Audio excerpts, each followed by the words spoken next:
Hi, I'm Richie Kotzen, and in this video I am going to be showing you guitar techniques that I use in my playing and on my records. And I want to start off by making sure that we're in tune together. So the first thing I'll do is I'll play each string, and you can get your guitar and make sure that we're in the same tuning. I'll start off with the high E string.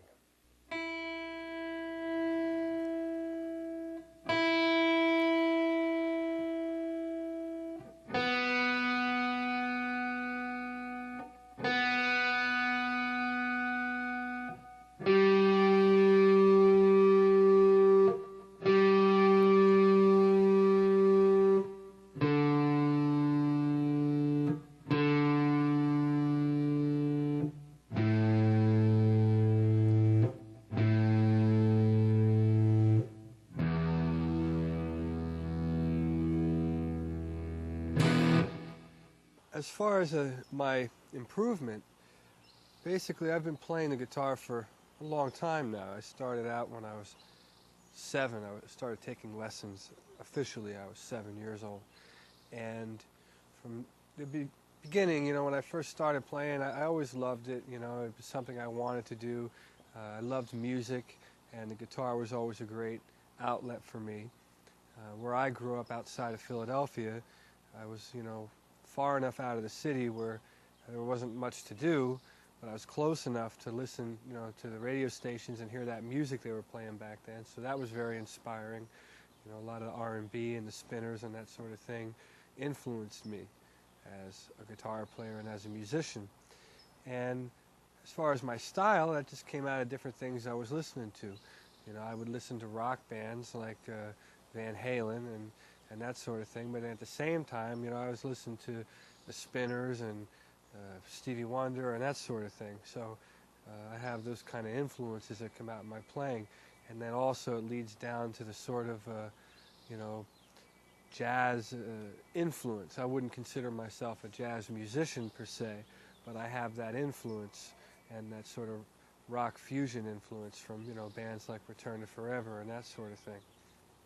Specifically, the guitar is concerned, in the beginning of my guitar journey, I started out just learning like anybody else that took guitar lessons, simple songs, and I learned how to read music and notes, and my teacher would write out assignments where I would have to learn how to play Twinkle Twinkle Little Star and that sort of thing.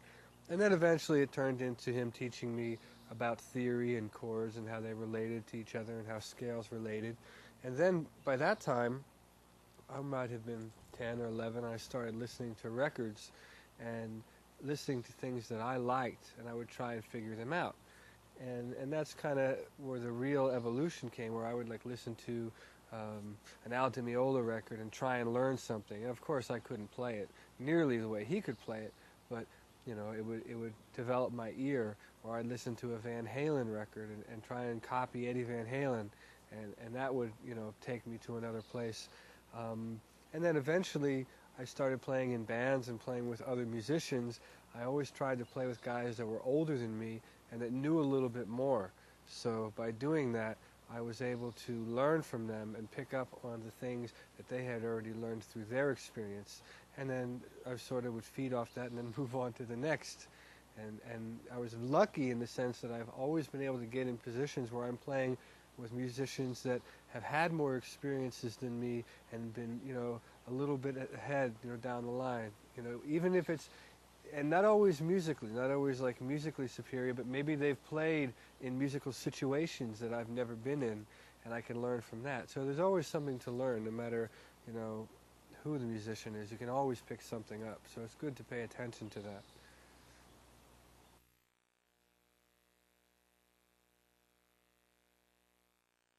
Okay, here we are in the first section of the video, and this is a pentatonic-based licks. Now, in my playing, and especially in the rock style of guitar playing, you've got a lot of things that you'll play that'll be based around a pentatonic scale. Even in jazz and obviously the blues, a lot of the note sequences of things that you play on a theory level will come out of this pentatonic scale. It's basically a 5-note scale. And what I want to do is start off by showing you the scale in the 5 different positions. In other words, starting off each note of the scale. And what this will do, it'll enable you to use the entire neck of the guitar when you solo. Because what happens is a lot of guys, when they're playing, they'll start soloing and they'll get caught up in an area of the neck. And whatever they're playing, you know, how complicated or simple, they can get stuck in that certain section of the neck. But you got to remember, you got all these notes available to use. So the first thing you want to do, and this is true with any scale that you learn, you want to be able to play it in any position. That way, you know, you're able to utilize the entire neck. And then eventually what will happen is those positions will become a second nature for you, and you won't be thinking in terms of scales at all. You'll just be thinking in terms of melodies and rhythms, which is ultimately, when you're soloing and improvising, how you want to be thinking. You don't want to be thinking about, okay, I'm going to use this scale and then I switch to that scale. That's not the way you should play music. You want to be thinking in terms of melodies and rhythms and hearing what you're playing in your head and translating it onto the guitar. Before you get to a place to do that, sometimes it takes years, sometimes some guys get it right away, you got to learn the fundamentals. So I'm going to start off with this basic fundamental of the pentatonic scale.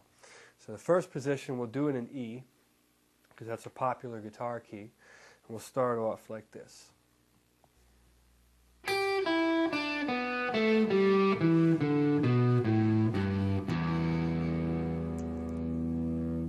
That's position number 1.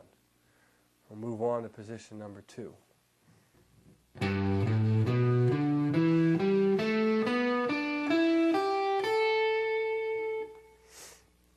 Moving on to position number 3, starting from the 3rd note of the scale, which is A. And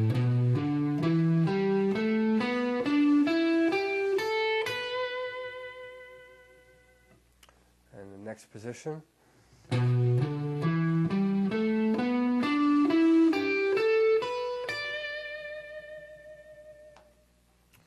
Next position.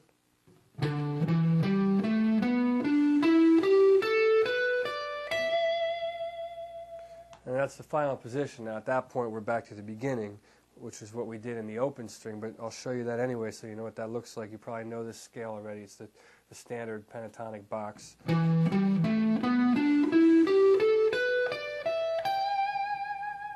Now as far as the fingering, you know, you can finger it however you feel comfortable. I'm not one of those guys that thinks it has to be fingered this way, because sometimes you come up with your own way of fingering things and you can play things that you normally wouldn't have played. So, you know, you can go 1, 3, 1, 3, all the way and play the whole thing with these 2 fingers, or you can use your 4th finger.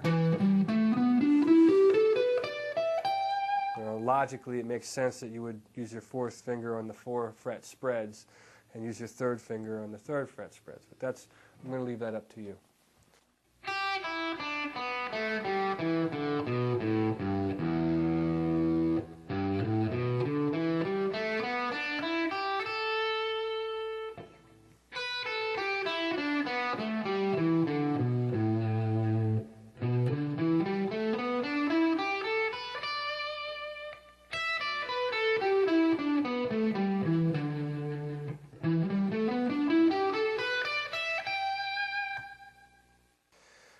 All right, now what we're going to do is get into basic approaches for using this scale. And, you know, all the stuff I show you is going to be things that are more tied into my style of guitar playing, because, you know, I can only really show you what I know. So starting off, I'm going to demonstrate a pentatonic style approach. This is something that I use in one of my songs, on a song called Scared of You. And basically what I'm doing here is I'm going to use open strings combined with fretted notes, and what happens, it makes for a bigger sound.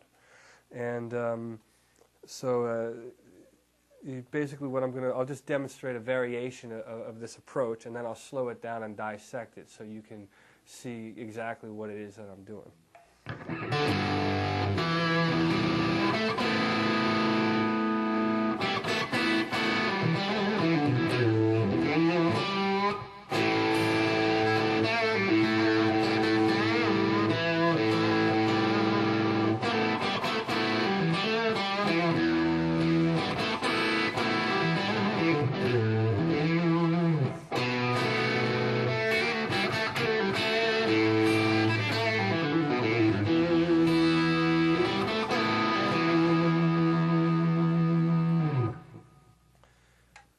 Okay, now the reason I'm showing you that is basically to demonstrate this open string pentatonic technique. And this works really well, obviously, in the key of E because it's a guitar key.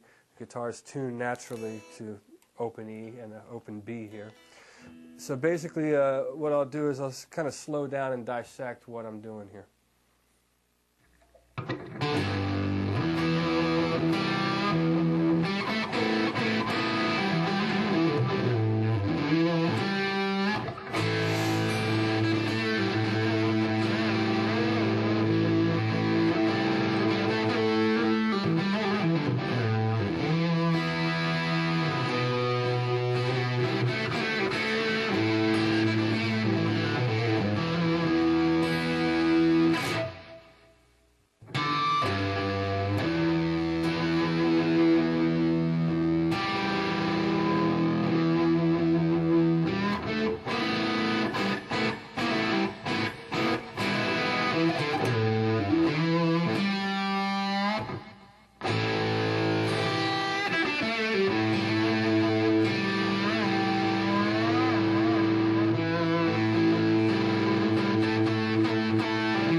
The next approach I'm going to show you with the pentatonics is more of a single note line.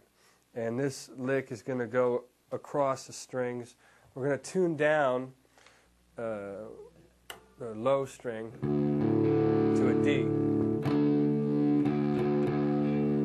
And this lick is off of another song of mine, actually, called I Can Make You Happy.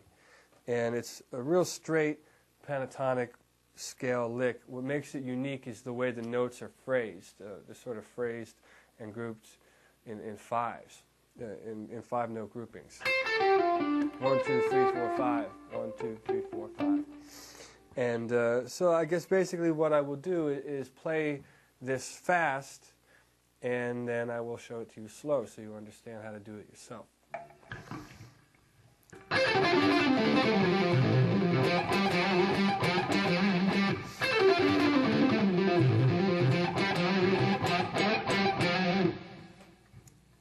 Okay, so now what I'll do is I will play this at a slower tempo so you can get an idea of what I'm doing.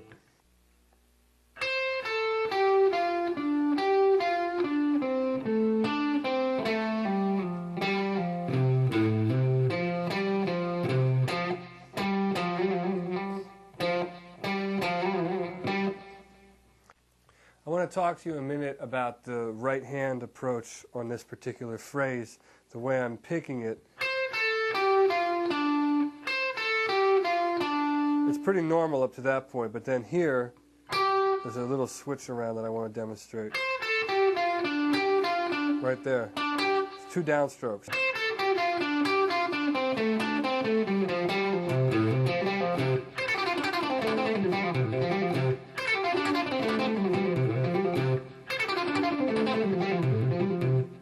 And at the end, I'm not really picking anything at the end.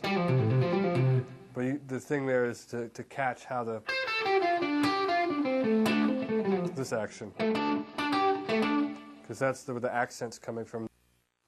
Here's another pentatonic-based lick that I use. This is more of a technique that I do that I'll demonstrate. And I'll start out with a very simple explanation of it. And what it is, it involves barring and sliding. So you're sort of barring with your first finger. And for those of you that don't know what that means, that's simply when you play more than one string, you know, on the same fret, like that. So I'm barring.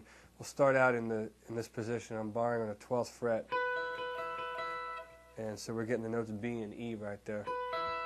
And what I'm going to show you is this sort of a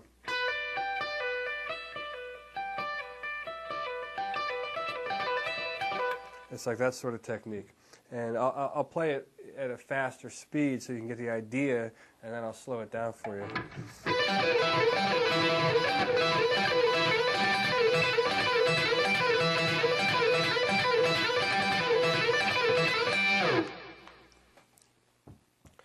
Okay, so let me slow that down. You can see exactly what I'm doing.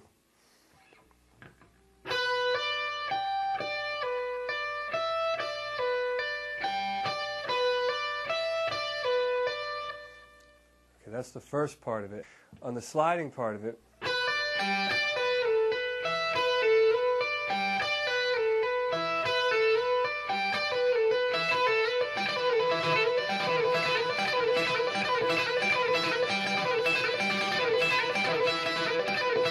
all right, now what I'm doing here, when I get sometimes in these higher strings, I'm changing the pattern a little bit so it doesn't sound as you know, monotonous. And also, you know, you can take this all the way up and down the neck.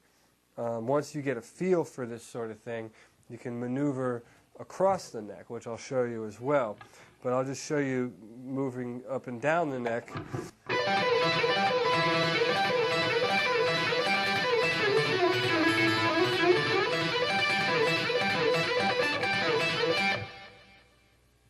Slow.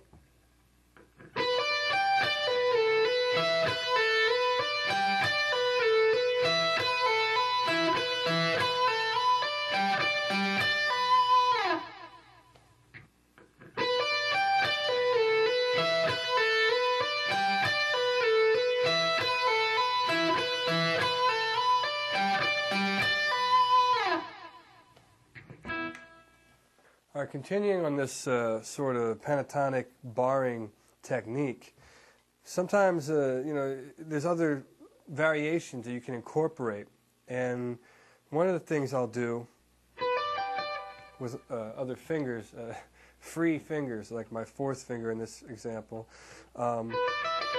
say I'm doing this sort of thing that I showed you, and I'll play it slow so you got an idea what's going on here. And then I'll use my pinky to come up here and play other notes. So once I'm like that sort of thing.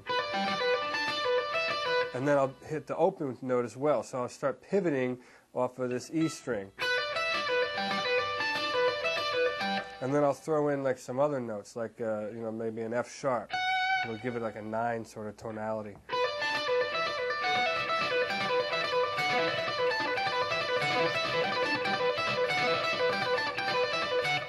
Turn it up.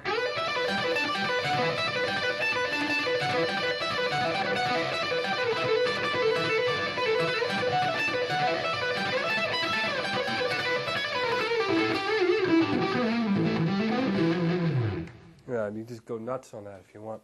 And so what I'll do, I'll slow that down so you get the basic idea of what it is that I'm doing there.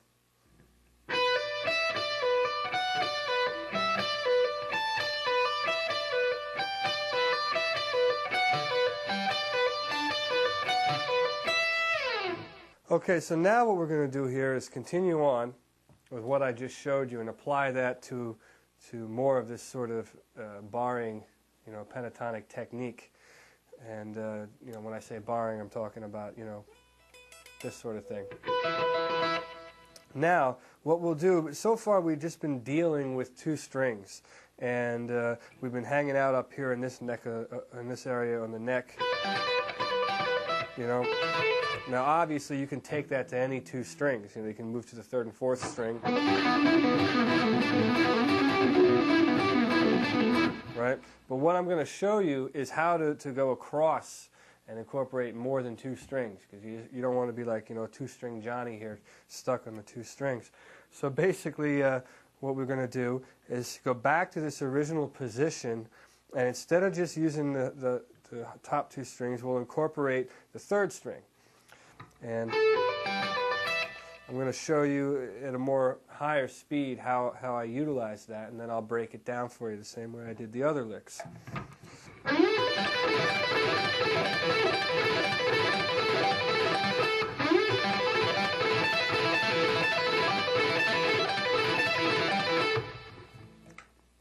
Okay, what I just demonstrated there is a very basic approach, as what I'm talking about. It's an introduction to using the third string in conjunction with the other two strings.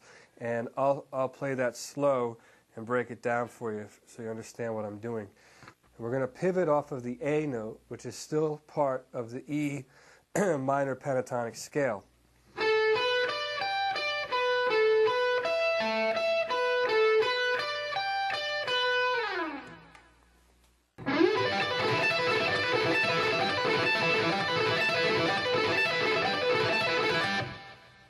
Slow.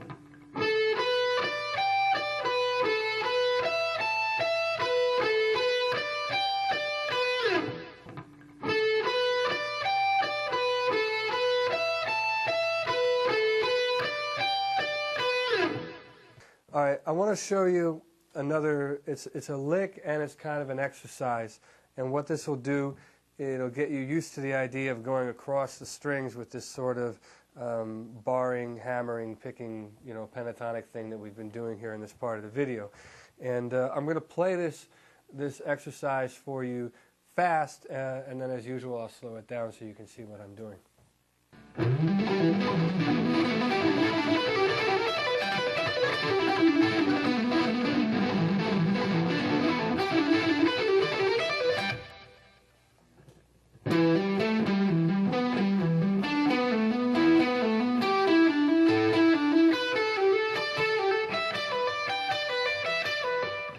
Coming down.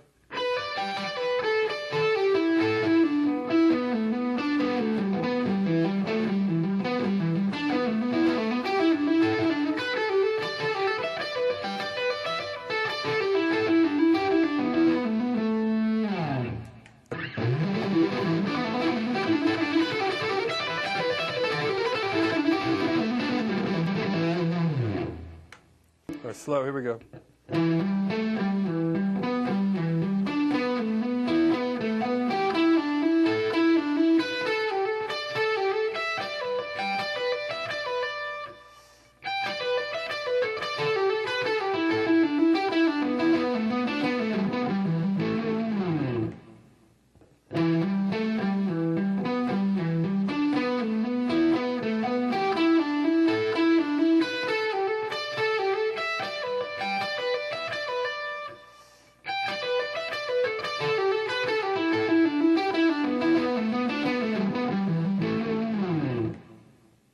So now you have all those little pieces showing you, the basic essence of the technique and how I approach it. Now what we're going to do is put it into a more realistic type of a situation. Like I'm going to show you an actual lick where I use all those techniques, but I'm going to go all the way down the neck and use the whole neck and all the positions. You know, earlier we learned the pentatonic positions. So here, this is going to show you how to go all the way across the neck, staying within the pentatonics.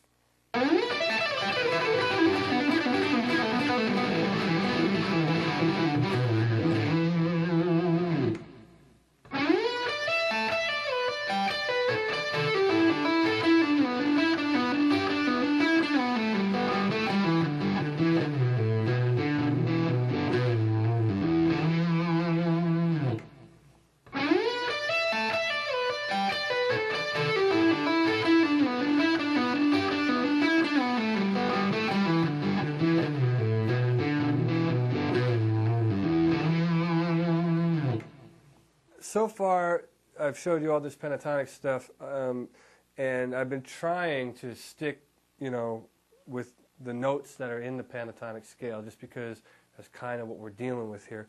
But in a real musical setting, you don't play like that. You don't sit and say, okay, I'm just going to use, this scale. At least you shouldn't be playing like that.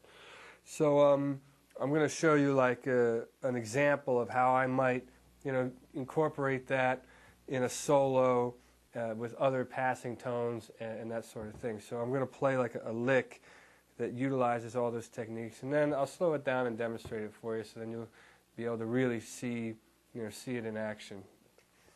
All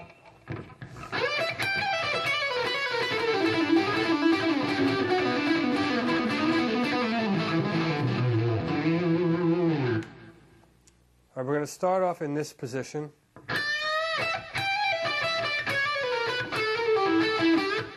So that's like the front of the lick. And then we go into this sort of... And here's the key part where we slide down.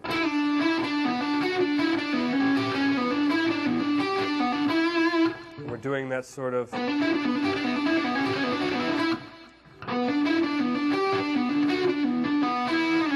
We're in there doing that sort of grouping, and that's a different pentatonic shape. So we're already incorporated two of the pentatonic positions. And then we slide down.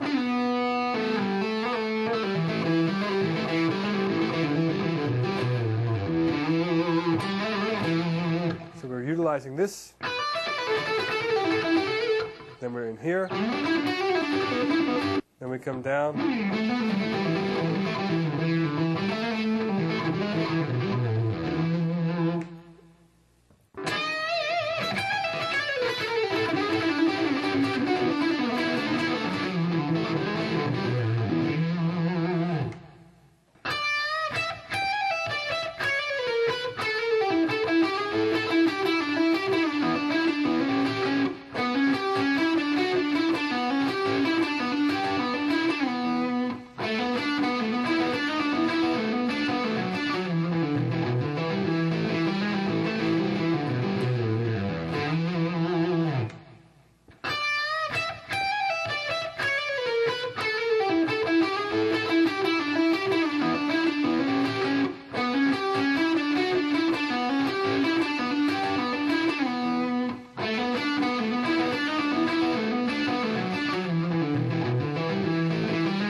Playing other instruments, that was sort of spawned out of necessity.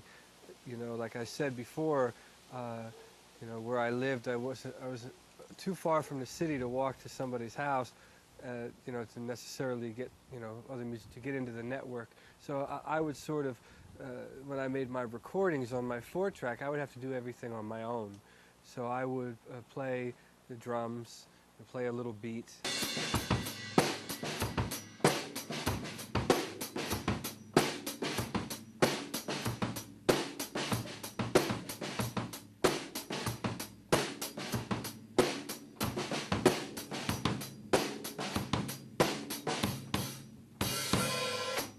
And then I would play a bass part and then overdub a guitar part.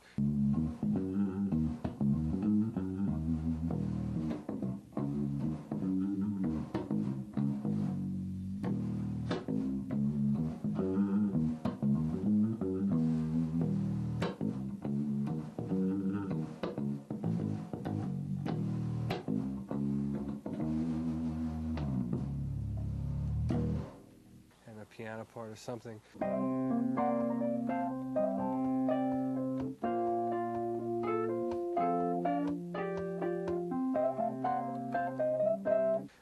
But I don't consider myself, a master at all different instruments. That's not how I see myself.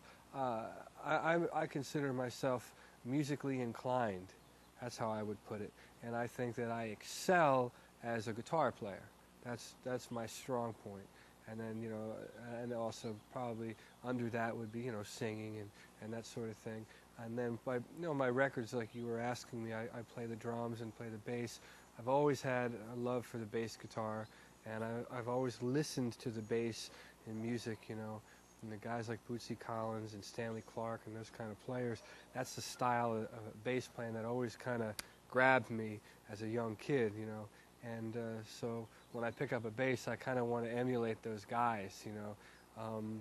But it just comes, the multi-instrument thing comes out of necessity. A lot of times I'll come up with an idea, and it'll be too late at night to call a drummer to come over and play, so I'll jump behind the drums and mic it up. It might take me 15 tries to get it the way I want it, whereas a real drummer would come in and do it in 1 or 2 takes. But you know, at the end of the day, I get what I want, and you know, it's fun for me to do that. I enjoy doing that. It's creative, and it's not the only way I work, but it's one way that I like to make my recordings.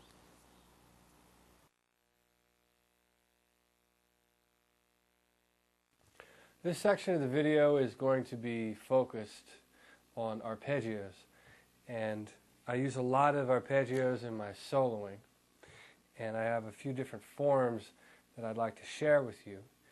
These are a great way to get around the neck and in and out of complex chord changes. Basically what you're doing with an arpeggio is you're playing the notes of the chord. So for example, if you got a G major chord, you're playing the notes that are in that chord, which would be G, B, and D, and then the high octave, you know, G again. And then you repeat it. Like that.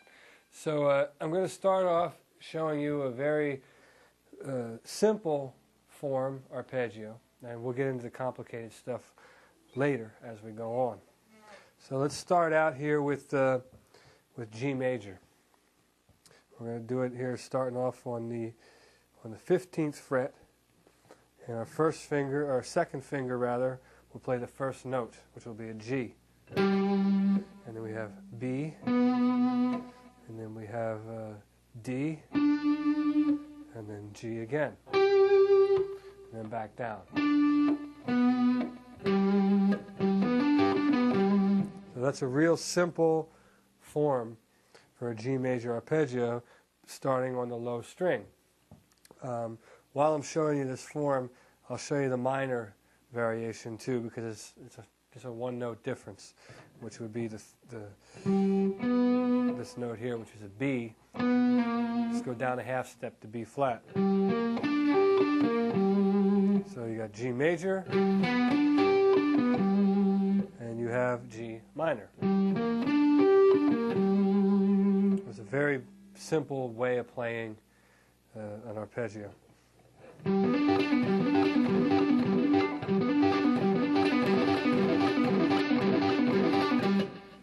All right, now that you have seen that sort of fingering for an arpeggio, I'm going to show you another fingering to play the same arpeggio. Now, this is a fingering that I use a lot to get around when I'm doing solos. It's the same notes, except it's a different shape.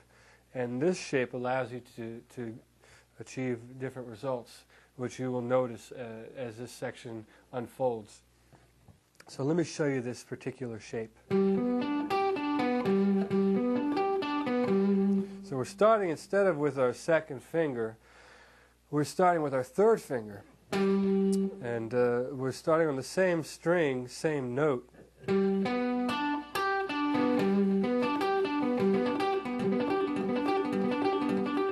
And of course, if you want the minor note,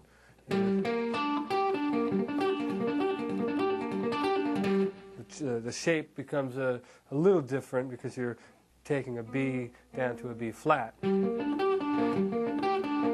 But essentially, it's the same sort of thing.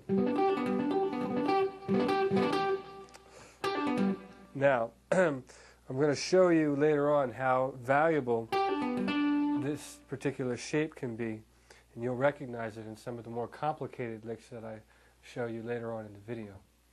I know I showed you the particular shape starting on the 6th string, and of course you're going to want to play these arpeggios on other strings, not just limited to starting off on the lowest string of the guitar.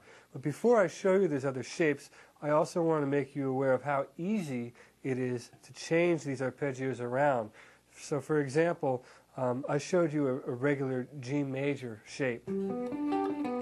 But if you didn't want to, if you wanted to add some other tonalities, it's very easy to do that by simply changing certain notes. Instead of going G, B, D, G, if I simply lower that note a half step from a G down to an F sharp,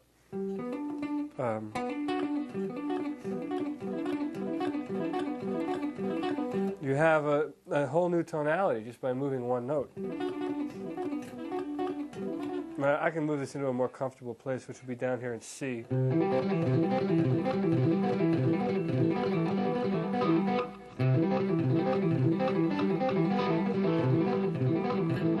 Actually, that's an exercise I could show you. I'll show you that. We'll use that as an exercise. I just kind of came up with that on the spot. So now this is a very spontaneous video all of a sudden. You have a C major arpeggio. And then we flatten that note.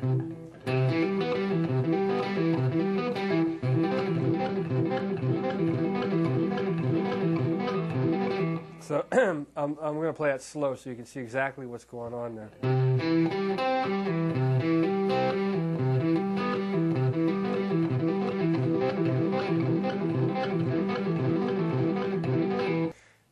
You can obviously do this in a minor form as well.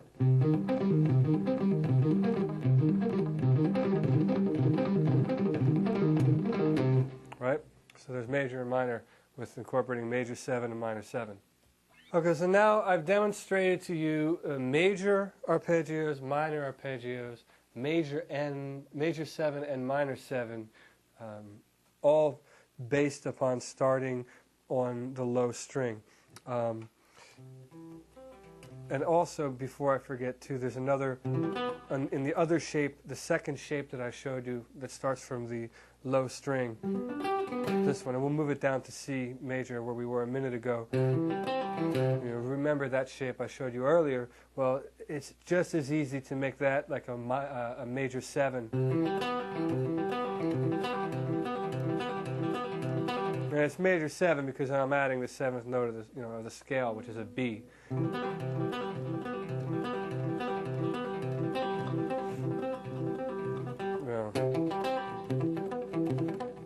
That sort of thing. I'll explain more of that later. I just want you to understand that basic shape there and how easy it is to make it to a major 7 or a dominant 7 just by moving notes around. And I don't want to get into a theory thing here, but that's basically touching on how these forms can easily be maneuvered and transformed into other tonalities that are very valuable for soloing. I want to get us off of this lower part of the neck here. We so far have been focused on arpeggios that are starting on the low E string. To do it to play them starting off of the next string, the form and the shape doesn't change. See?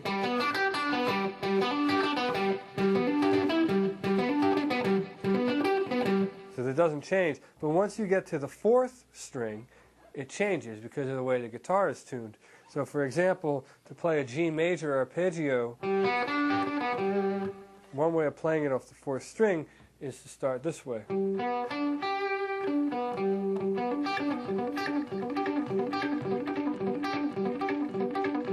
And then to make it minor,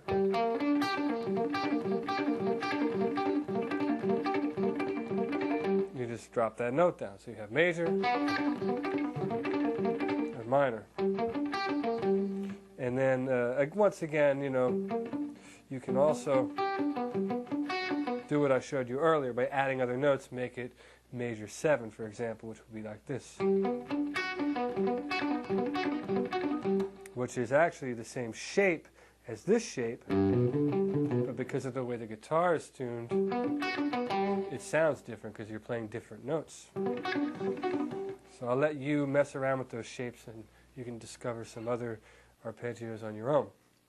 And also, you can start off playing from the 3rd string, so you're not only limited to starting from the 4th and the 5th and 6th string, and those shapes change once again. And let's keep this consistent, we'll keep it in G major, and I'll show you another shape. That's basically a G major arpeggio.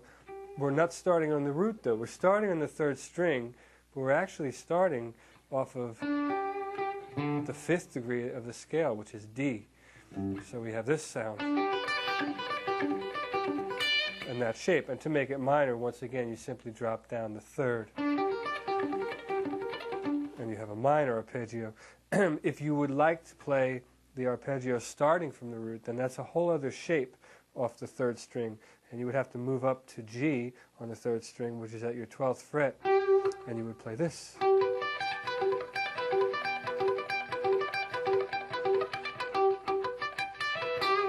And then you have a G major arpeggio starting from the root. I'm going to show you now an exercise, basically, and we're going to string together the first arpeggio shape that I showed you starting on the low string, and it's kind of like a little chord progression that we're going to follow, which will be D major, B minor, C major, and G major. So we'll have 3 major arpeggio shapes and 1 minor shape, and it'll sound like this.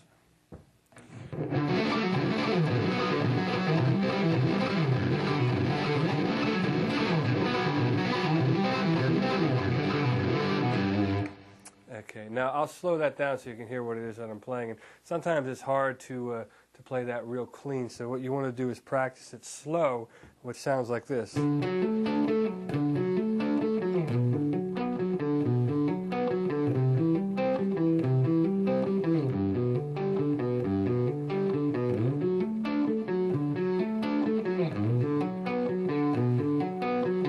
And in there, we're getting a hammer on. This is, we got pick, pick, and then that's our hammer on. And then it's 2 picks again. And a pull off. And then it starts over.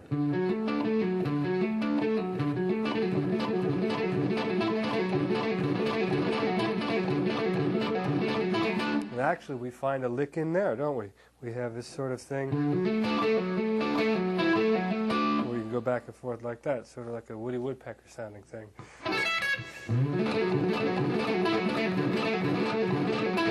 And then once again, you can speed it up.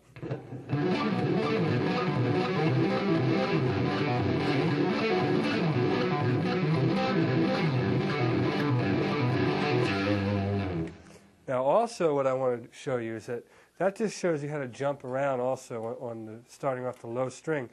But I want you to be aware of the fact that you don't always have to do that, because you have all these other notes that you can utilize. And for example, you can start off on the D here. I'm showing you how to play this lick, you know, all starting off the 6th string, but these positions don't change when you go to the 5th string. So I'll show you how to go from D major to B minor without having to make such a large jump, and that would simply be by moving this D major down here. It's the same notes in the same octave, but now when you go to the B minor, you don't have to jump as far.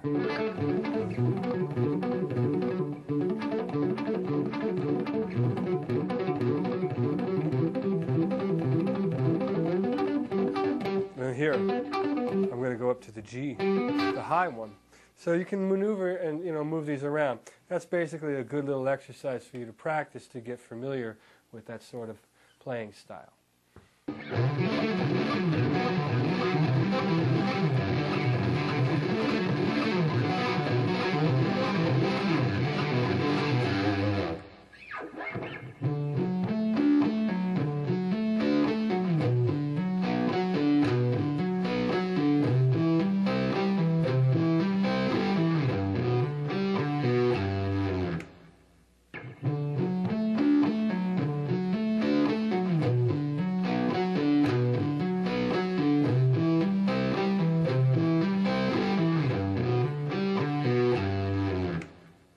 Alright, so now I'm going to show you another exercise very much like what we just did, only starting with the other shape that starts from the 4th string.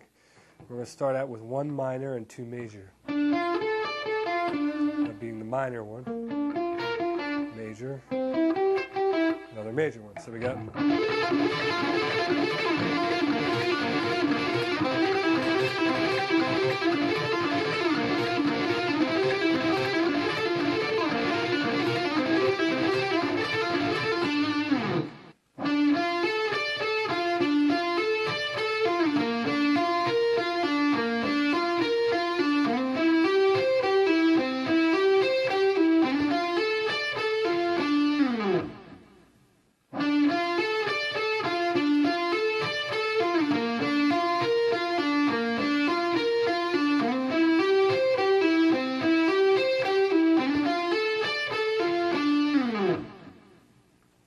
and we can do that same sort of thing on the higher strings as well.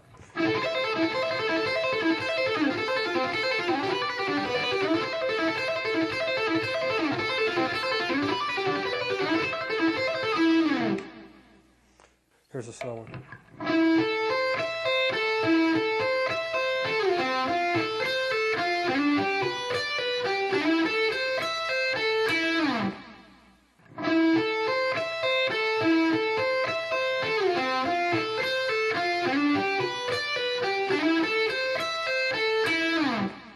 Okay, here's another exercise for these arpeggios, and it shows you how to take them across the neck. And the final shape, the way it ends, it's a new shape that I haven't showed you, but it's still another way to play a G major arpeggio. And I'll show you that shape first.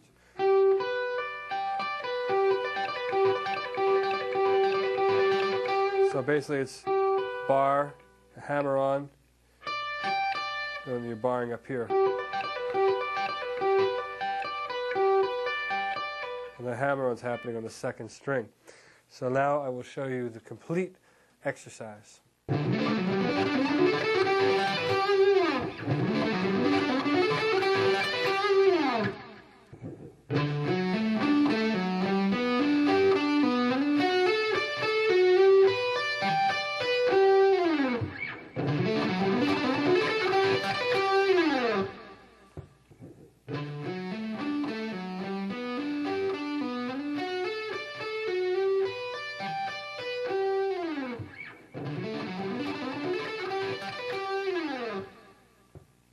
All right, there I just showed you a major exercise. I mean major as in major third.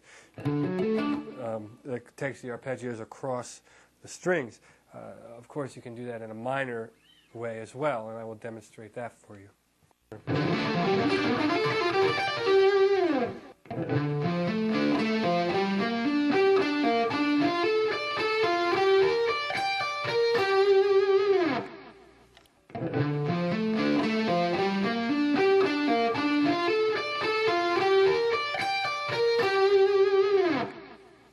Okay, so now I'm going to try and show you one more exercise utilizing the secondary shape that I gave you, which was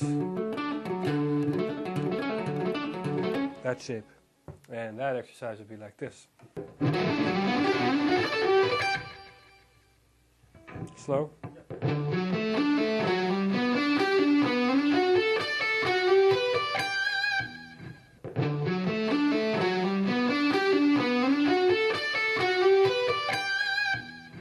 So now I'm going to show you a more advanced sort of exercise technique involving arpeggios, and it's kind of like linking them together in a chain. And we're going to go over a chord progression. So you would have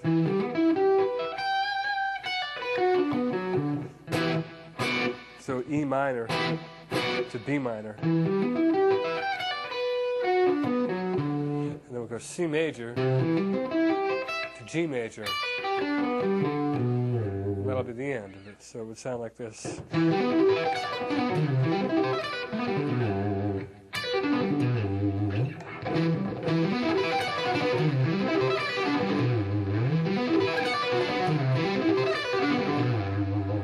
And what I'm doing there is incorporating 2 techniques. One is sweeping across the strings, and then the other one is hammering on.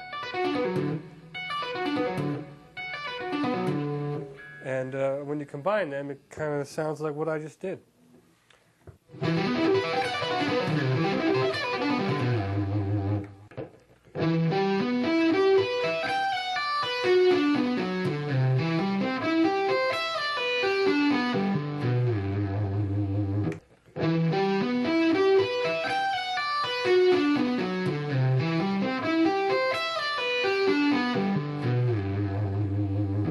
Okay, I'm going to show you another arpeggio-based lick on the higher strings.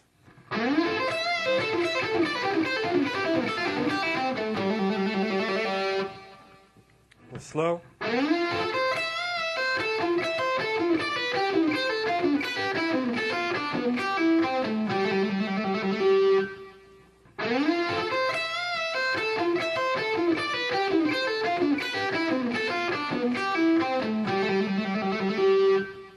Okay, here's another arpeggio that's higher up on the neck that I can show you, and it goes like this.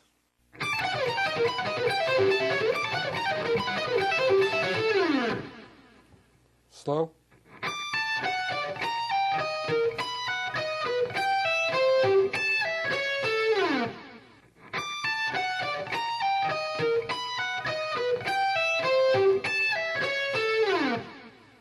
It shows that I've been in a lot of different musical situations.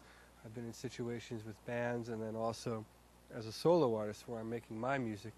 I think that the nice thing I can say about being in a band situation when it really is a band, a real band, when everyone's contributing, which was the case when I was in been in only 3 bands, but the 3 bands I've been in, it was that kind of situation where everyone would come in with ideas and we would all contribute.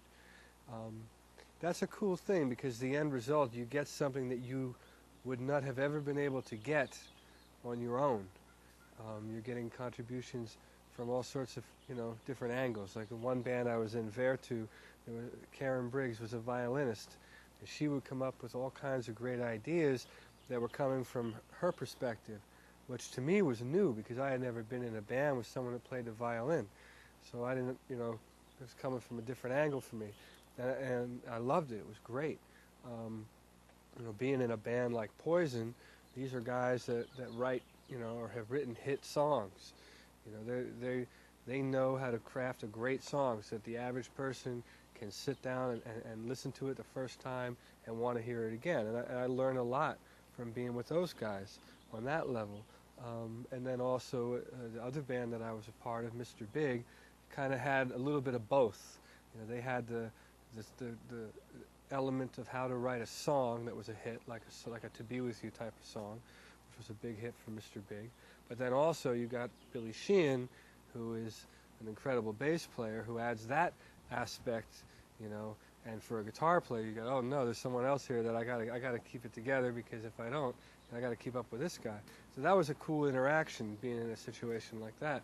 So you take all those musical situations, and if you're paying attention, you can take the best out of all of them, and then when you go back and do your own thing, you can apply that to your own music. And I think that happens subconsciously. You don't sit down and say, all right, well, I played in this band with this guy, so I'm going to try and do that. It's like the good parts of the influences should come together and help, and add something to you creatively.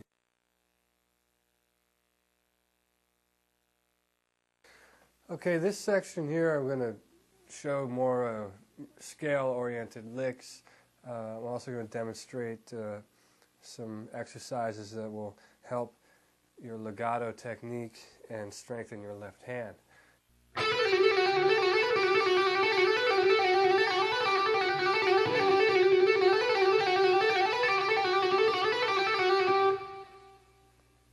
Okay, so I'm going to slow this down so you have a real clear idea of what I'm doing.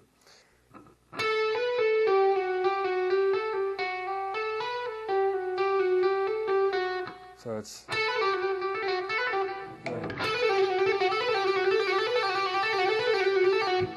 So...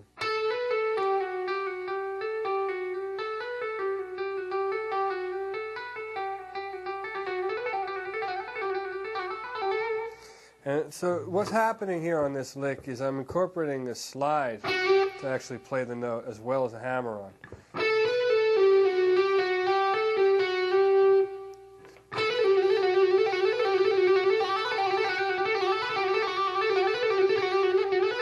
And once you get it going,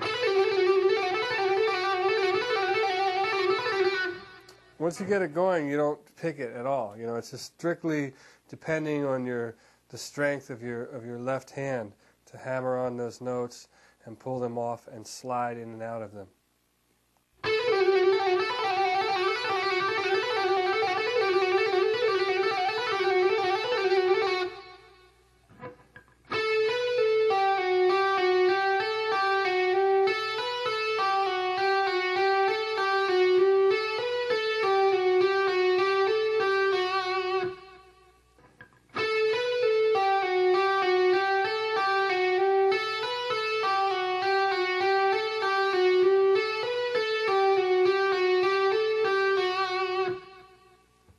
Okay, now I'm going to show you how to move that in and out of position. And we're going to stay on the same string for now, just to keep it simple. But we'll take that pattern and move up and down the neck. So, and this is also another type of an exercise.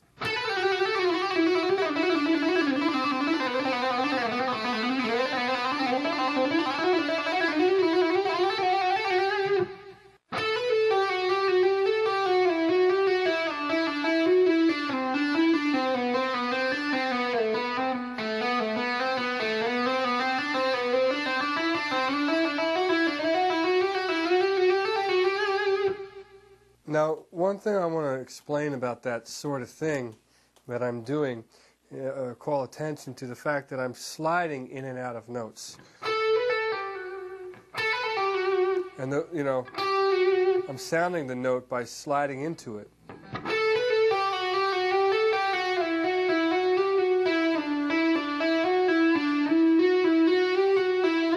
Let's see.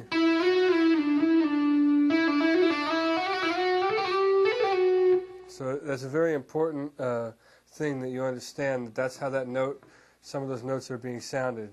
Some of them are hammered on, some of them are pulled off, and some of them are sliding.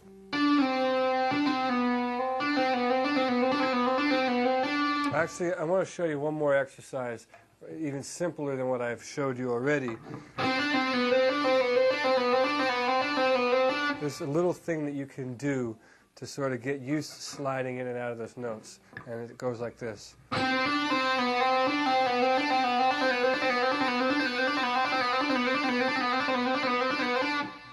And you can practice that over and over, and that will help you get used to that sort of motion.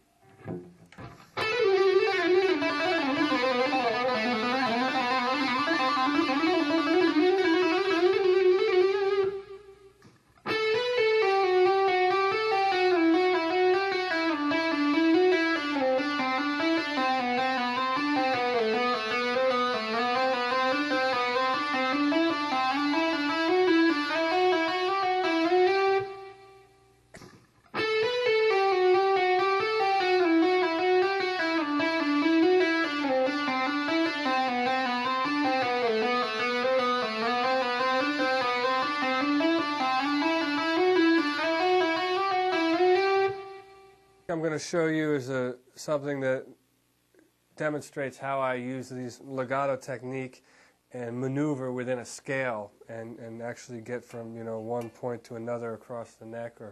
And I'm going to make this more of like a sort of an exercise that'll be based in B minor.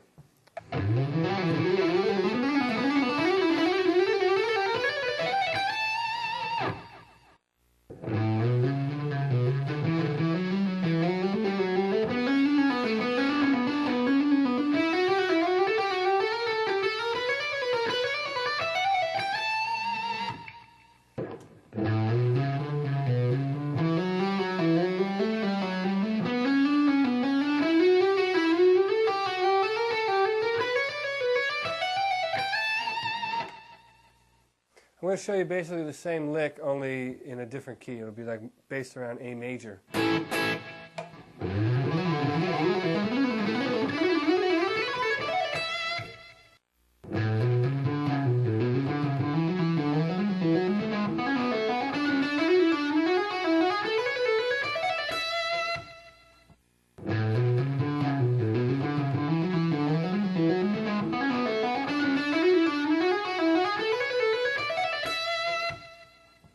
Now I'm going to show you a technique that we touched on earlier in the pentatonic section, a little bit of barring, only in more of a regular diatonic scale type of an approach, and that lick would sound like this.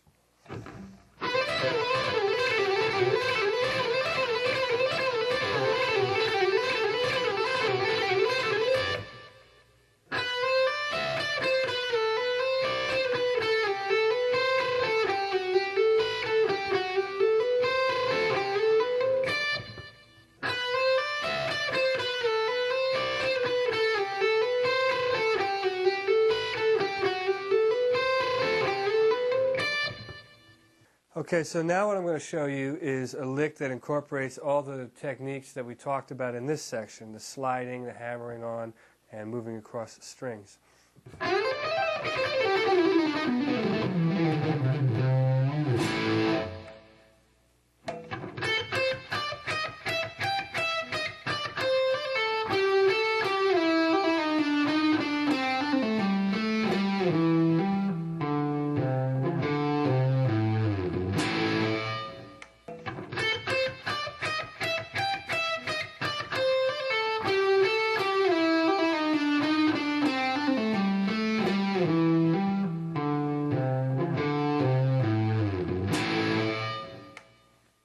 I've done a lot of records. I kind of lost count, but I think it's somewhere around 11.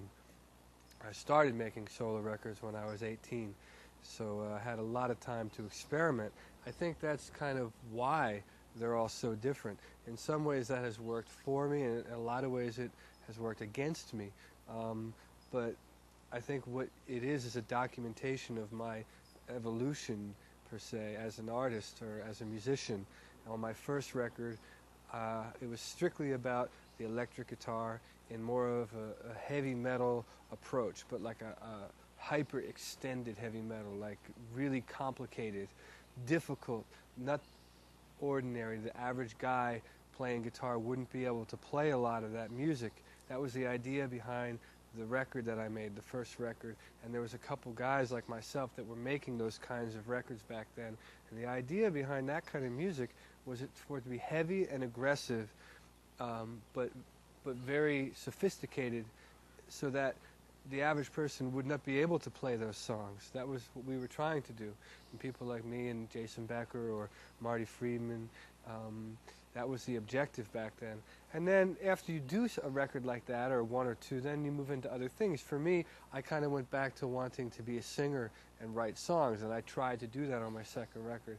I probably wasn't as well versed in that area because I didn't devote as much time to it.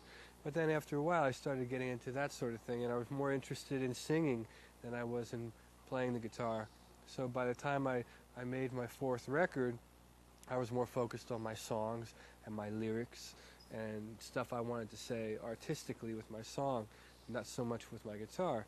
And then I would go back and forth, and then the next time I would make an instrumental record, it would be more on a jazz fusion level, and that's the record I made called the Intergalactic Fusion Experience, where I had Jeff Berlin come in and play bass on a few songs, who I've always been a fan of him, and Greg Bissonette, who's an amazing jazz drummer, came in and played drums for me on that record.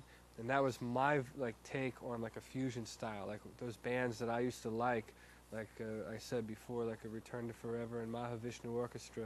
Those were my bands, back in the day that I really liked to listen to, and so I tried to pay tribute to those bands with that record. And then I went back again to the vocal thing, and I've always been into R&B and soul music, probably because of where I was, raised in the area that I'm from. And so I would try to pay homage to that music, and I did Wave of Emotion, which was a rock record, but it had a lot of R&B influence, and it was my thing.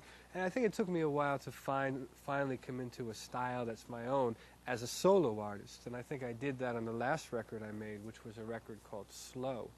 And on that record, I think I really was able to combine all those influences that I have been into, like the jazz and the hard rock and the soul music and the blues-oriented stuff. But at the heart of what I do, I like I said earlier, I consider myself musically inclined, You know, I think, and I excel at playing the electric guitar. You know, and I think that is at the core of everything that I do. Is that I am a guitar player. You know, that's like my vehicle. You know, is the guitar.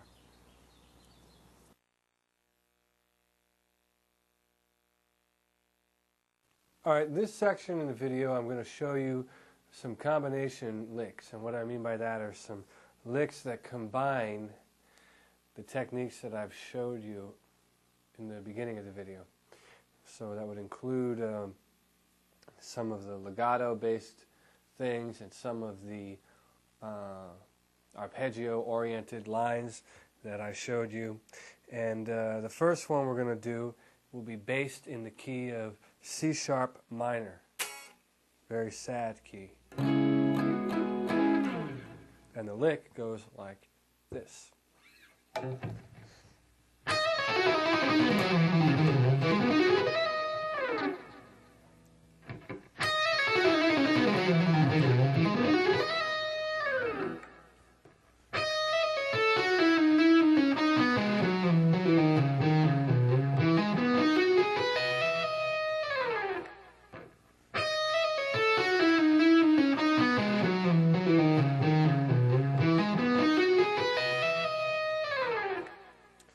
I want to point out a few things on this particular line that I showed you, and that is in the beginning, this sort of thing, I happen to use a lot. Here we are sliding, which is what we talked about earlier in the legato scale-oriented section. And here we're doing a bit of an arpeggio. Once again, coming up, we're starting off with a C sharp minor style arpeggio, and we're adding a seventh, so it's like a minor seventh arpeggio at this point. So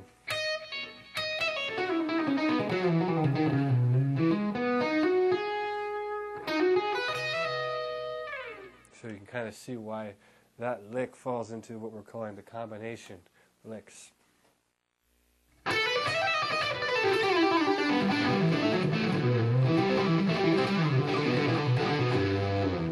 That lick that I just played combined a few things. It combined the initial legato-oriented thing that I showed you earlier, and then I come down here, and we see that arpeggio shape that I warned you about earlier in the video. And then we go back to the first arpeggio that I showed you, going from C to G major.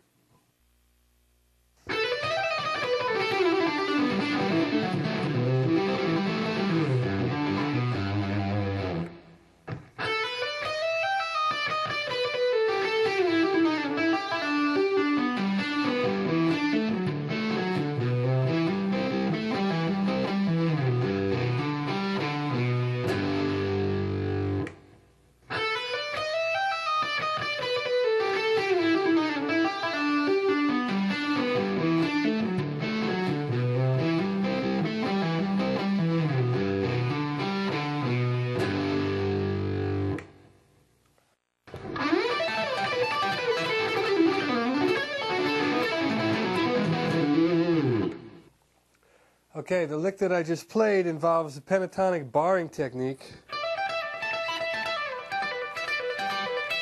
and it also involves the arpeggio, and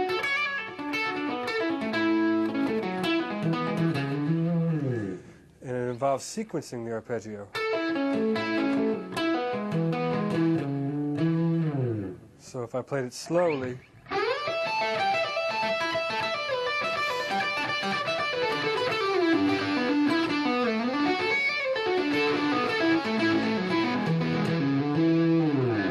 something that sounds like that.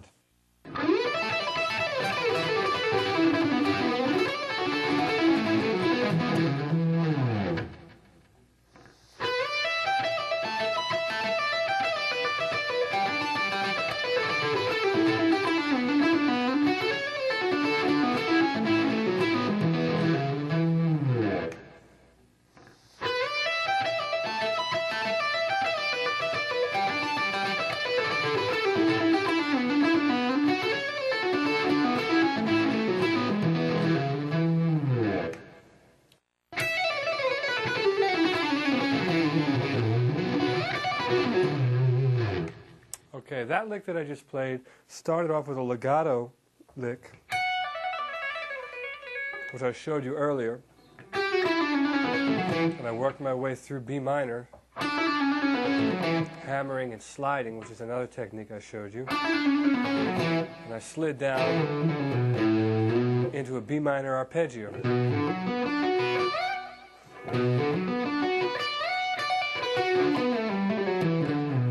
And I ended it on a descending arpeggio.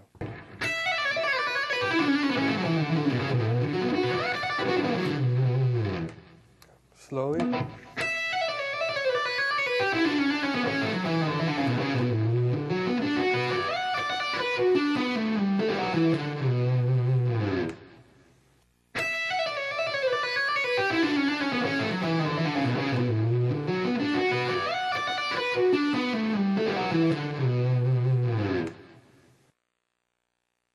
The favorite albums that I have made, definitely the new one, Slow. That's at the top of the list. I would have to say I like the top three. I only picked three. Well, Slow would be number one. And then I really like the record that I did with Greg Bissonette, the Intergalactic Fusion record. I think for guitar, for the style of guitar that I play, like that really puts it out there, you know, as far as like what I'm capable of on the guitar.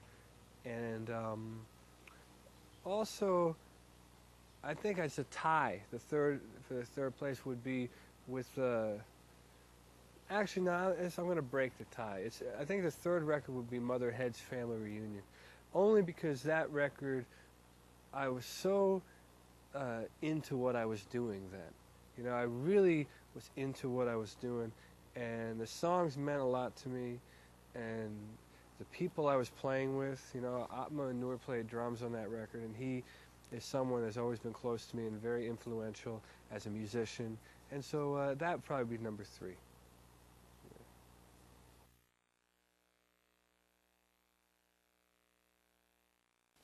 All right, in this section, I'm just going to show you a few more guitar licks that I use, some things that I like, stuff that I've used on records, and that sort of thing. That's why it's called favorite licks. The first thing I'll show you is sort of a wide interval line that I use this type of thing a lot in my playing, and it goes like this.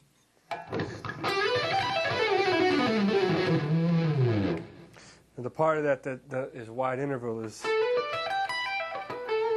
which is basically pentatonic bass, and then it goes into a more scalular type thing. Or if you want to get really crazy, you can sometimes go. You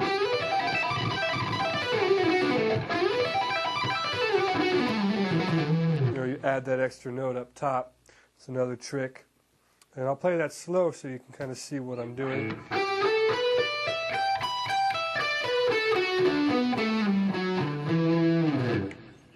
I'll play it fast. That was fast, now slow.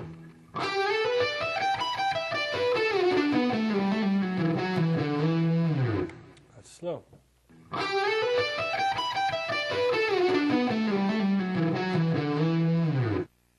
Okay, here's another favorite lead of mine, and basically what this will demonstrate is how I personally string together arpeggios.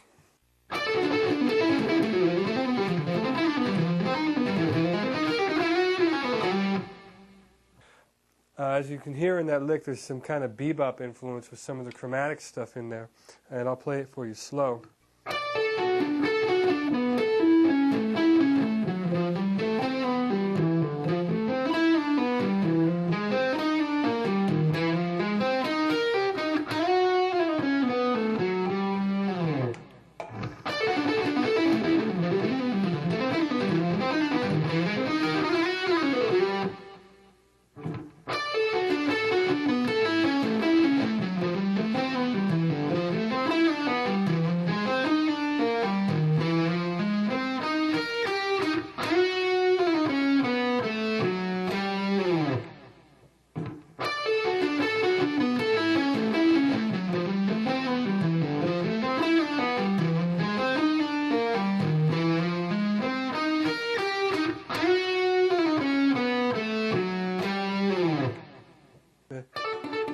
Okay, so that passage that I just played,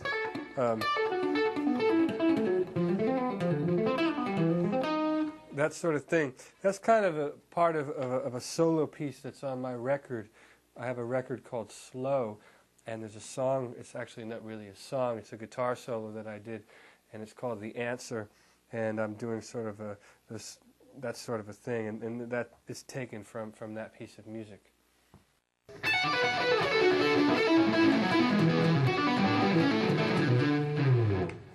Okay, that lick that I just played is another arpeggio style of lick, and it's also taken from the same piece of music from the same record. It's a part of the unaccompanied guitar solo piece called The Answer, and I'm taking arpeggios and sort of stringing them together, and it's a sequencing type of thing that I'm doing.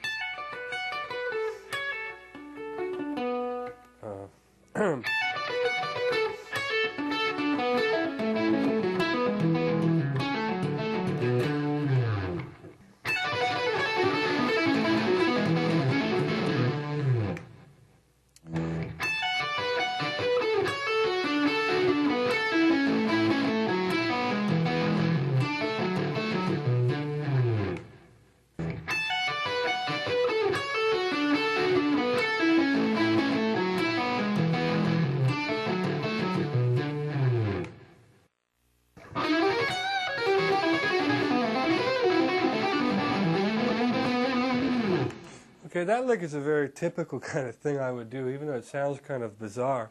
It's based over a B minor chord, and I'm kind of choosing some sort of outside notes to give it a certain tonality, almost diminished sound. I do a lot of things where I bend,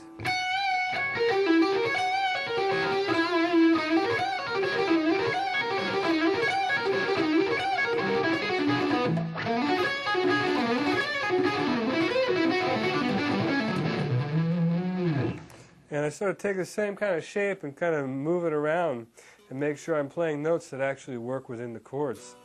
And it kind of creates a cool effect. So I will play that slow for you so you can see what I'm doing.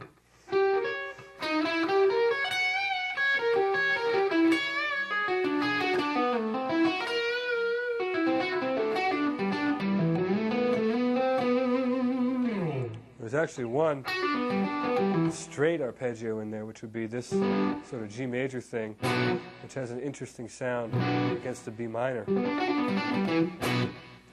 And that's the lick.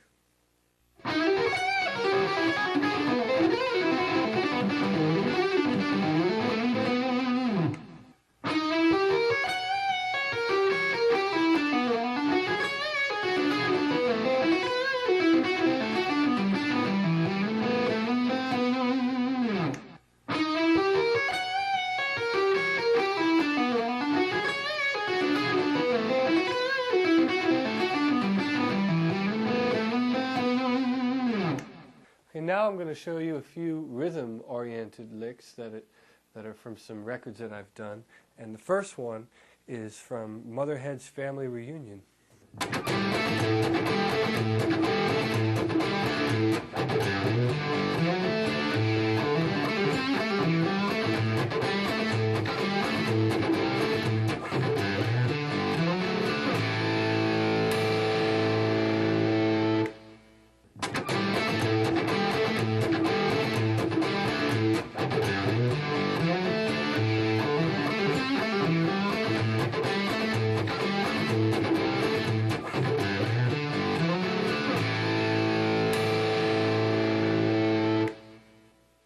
Okay, this riff that I'm going to show you is from a song off of a record of mine called, the record is called Slow, and the song is called Got It Bad.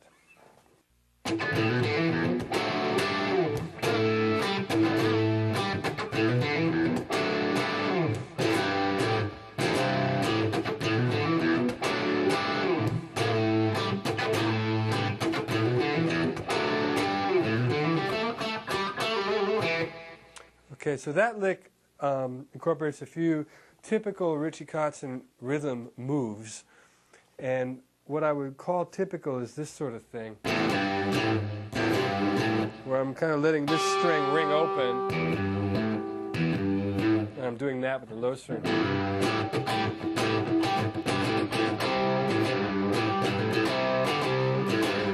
I do that sort of thing a lot. And I do a lot of things where I move the bottom of the chord. I make sometimes like switch around in sort of different ways where I'll put the third in the bass. So I'm technically playing a D major there.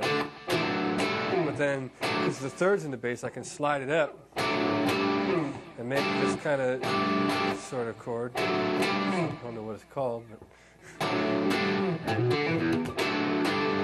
And then the other part that's kind of interesting about this line is where I hold the A string, and I'm keeping that constant, you know, but I'm bending the high string. It's kind of a little tricky move right there.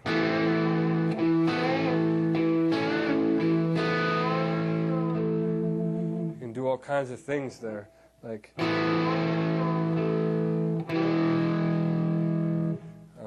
it just gives it an interesting tonality. So that's pretty much it. That's the basic approach for that lick.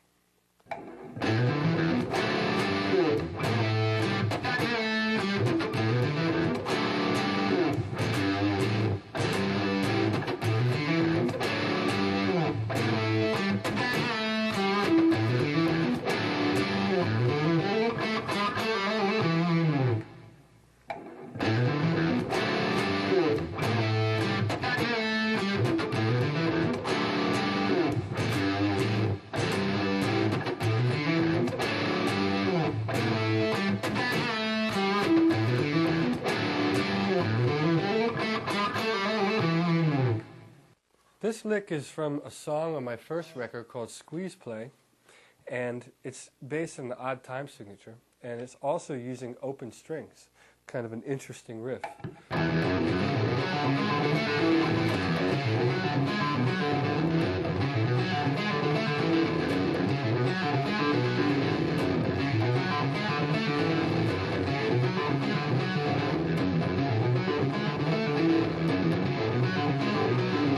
Here it is played slow.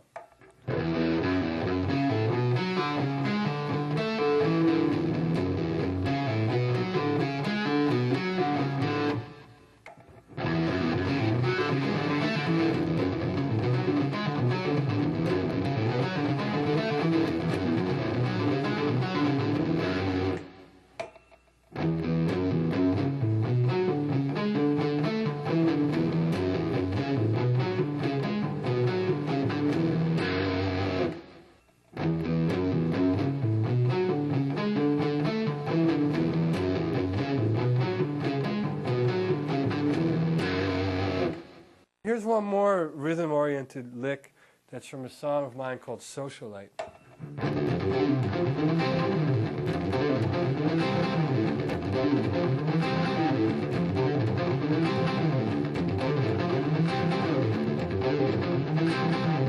Actually, I'll turn some of the distortion down.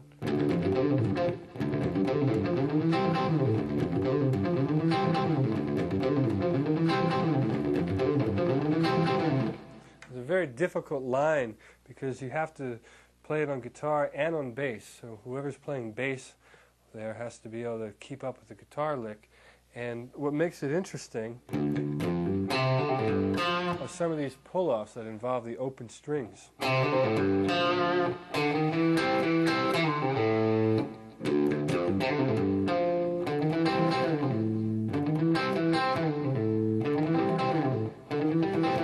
Now when you play it fast, that part almost comes off as a gliss, but really what's happening there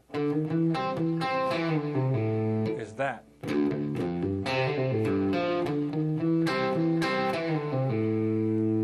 That's actually what's being played.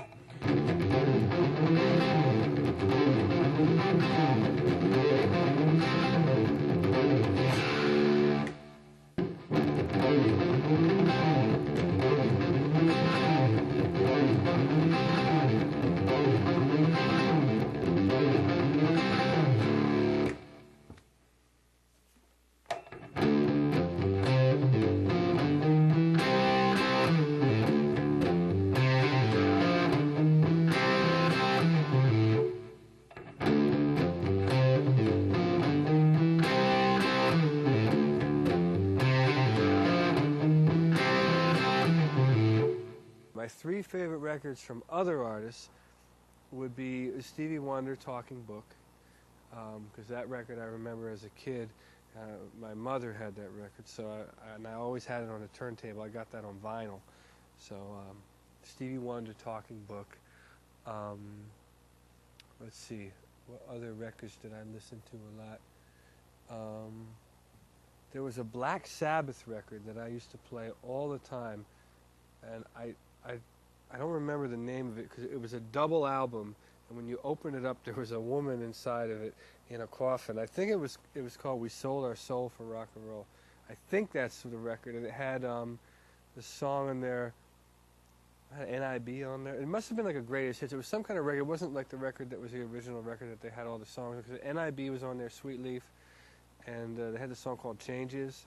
I'm going through changes. It's a really cool song on the piano. So that record I used to play all the time. And let's see, third record. Oh, I know what record I used to play a lot. Was the Iron Maiden record, Number of the Beast. Yeah, I used to play that record all the time. That was like in my heavy metal stage. I'm just thinking of records that I played a lot, you know. And totally different kind of records I just named, but yeah, those are the ones.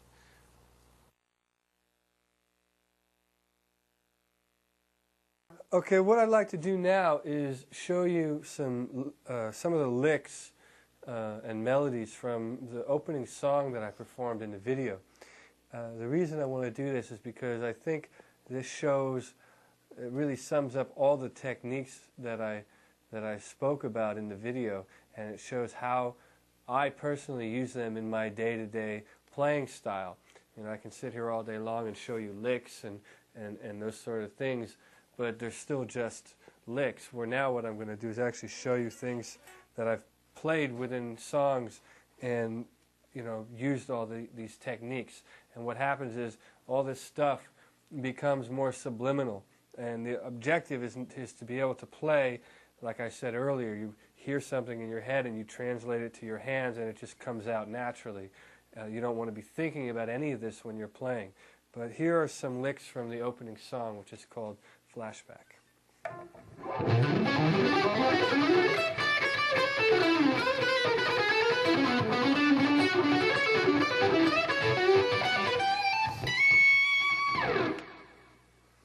Okay, so I will play that slow for you. So basically what I'm doing here is using the major 7 arpeggios that I showed you earlier. And I'm just following the chord progression. D major 7, G major 7, C major 7. They spell out the chords.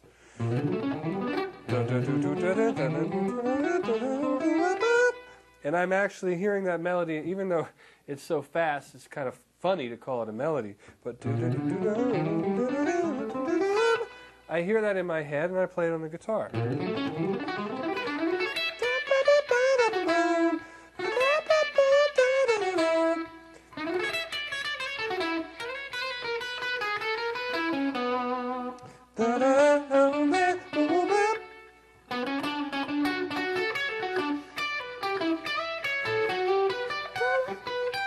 So I can't sing that high, but you can see where I'm going with this.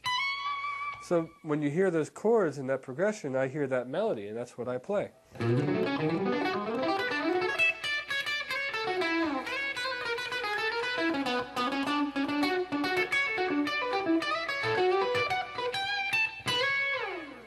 That's the whole introduction, and that came about by hearing the melody, and because I've learned all those shapes and fingerings, I instinctively, when I hear the melody, know where to put my fingers. And that sometimes can take years to be able to develop that. But like I said earlier, everybody's different. So, you know, the more time you spend with the instrument and the more time you spend actually listening to what other people are playing, that will enable you to play with people and hear these melodies and be able to play these notes that oftentimes are less typical than just playing a standard scale and playing off of a scale. That's the kind of thing that I try to discourage.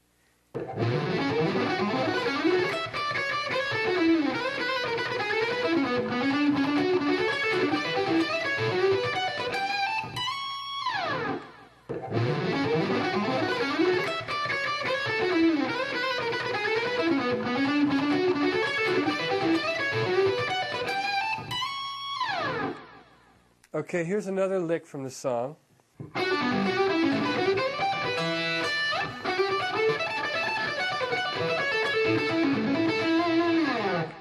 Okay, actually I probably shouldn't call it licks, but a passage. And the reason I'm showing you this one is to see how you can kind of move these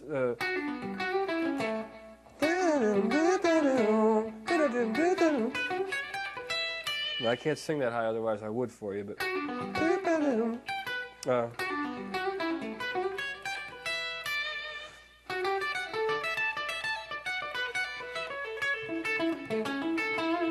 see, I'm using all those kind of arpeggio shapes and those notes that we talked about, but when you play them as melodies, they don't sound like scales.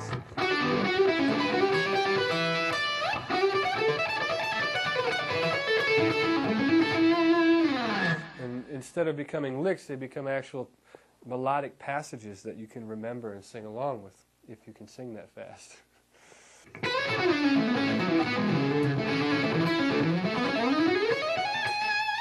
So that passage there that I just played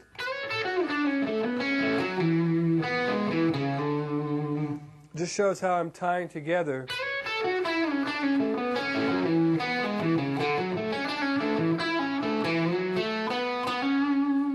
just totally tying together all these different shapes.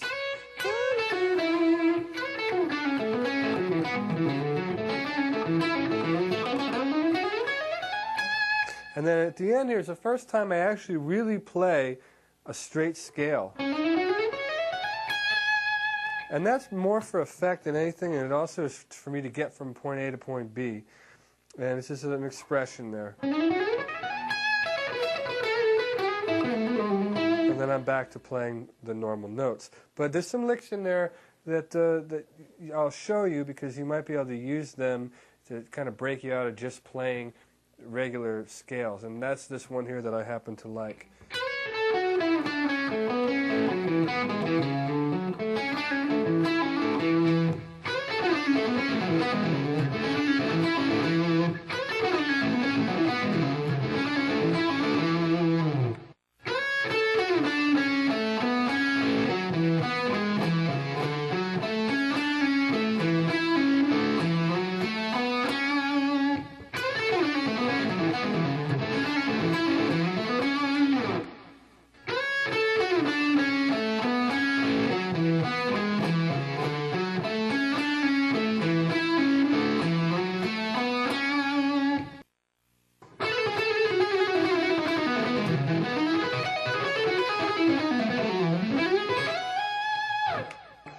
Okay, that lick that I just played is sort of like what I play at the end of the solo in this song, and it's my reason for showing it to you. It does combine some of the things we talked about earlier, the more scale-oriented things into the arpeggios. And it's more, when it's played as a stream of conscious, as a complete thought, you don't realize, oh, I'm playing a scale, or oh, it's an arpeggio. But by showing it to you that way, you can see how they all kind of mold together and become just a playing style.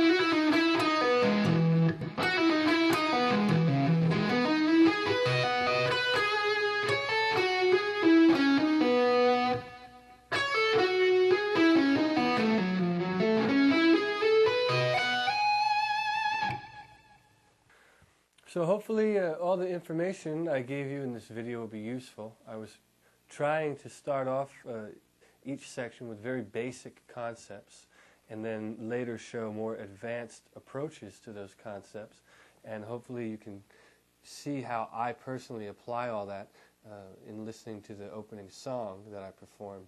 And that's it. Probably the next time you see me, I will be on stage somewhere performing live. And that's it for now. So thank you very much for buying this video and spending the time. I had a great time making it, and I hope to see you out on the road sometime soon. Thank you. All right, so everybody's got their heroes, right? And the only way to get as good as your hero is to practice, practice, practice.